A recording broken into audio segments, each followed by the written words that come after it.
ఎవరైనా పచ్చళ్ళు పెట్టేటప్పుడు గానీ, పిండి వంటలు చేసేటప్పుడు గానీ, కంపల్సరీ ఎవరొకళ్ళు పెద్దోళ్ళని సలహా అయితే తీసుకుంటూ ఉంటారు కదండీ! మనమైతే దానికి పూర్తిగా రివర్స్ అనమాట. ఫస్ట్ టైమ్ నేను మామిడికాయ పచ్చడి పెట్టేటప్పుడు ఎవరిని అడగలేదు. ఇకైతే మాకు తెలిసిన వాళ్ళైతే కొన్ని మామిడికాయలు ఇచ్చారండి. అవి కొంచెమే కదా ఏముంది పచ్చడి పెట్టేద్దాం అని చెప్పేసి కొన్ని ఇన్‌స్ట్రక్షన్స్ తీసుకొని మరే పచ్చడి పెట్టడం అయితే స్టార్ట్ చేశాననమాట. ఇకైతే పెద్ద మనిషిగా ఉంది నేను, మా చెల్లె. ఇక మా చెల్లయితే నాకన్నా చిన్నది కదా! ఇక అవైతే పెద్ద మామిడికాయ ముక్కల పచ్చడండి. అవి మామిడికాయ ముక్కలు కొట్టడం ఇద్దరిలో ఎవ్వరికీ రాదు. ఇక మా ఆయన చేత కొట్టిద్దామా అంటే ఆయనైతే ముక్కలు కొట్టడానికి ఇంటికాడైతే లేరండి. ఆయన డ్యూటీకి ఆయనైతే వెళ్ళిపోయారనమాట. ఇక నేనైతే డిసైడ్ అయిపోయాను. ముక్కల పచ్చడి నేనే పెట్టేద్దాం. ముక్కలు కూడా నేనే కొడదాం అని చెప్పేసి ఇక మా చెల్లికి చెప్పాను. నేనైతే ముక్కలు కొడతాను అమ్ములు. అయితే నువ్వు ముక్కలు తుడిచి పక్కకు పెట్టేసేయి అని చెప్పి.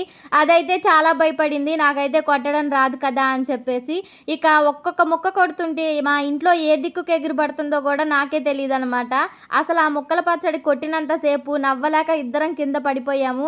అదైతే నువ్వైతే ఇలాంటి ప్రయోగాలు చేయమాకక్క, నేను పక్కనే కూర్చున్నా కదా అని చాలా భయపడిపోయింది. మా భయం అయితే ఆ ముక్కలన్నీ వేస్ట్ అవుతున్నాయి అని కాదండి, వచ్చి రాక కొడుతున్నా కదా ఆ కత్తి అయితే యాడెగిరి పడిద్దా అని చెప్పేసి ఫస్ట్ అయితే భయం వేసిందనమాట.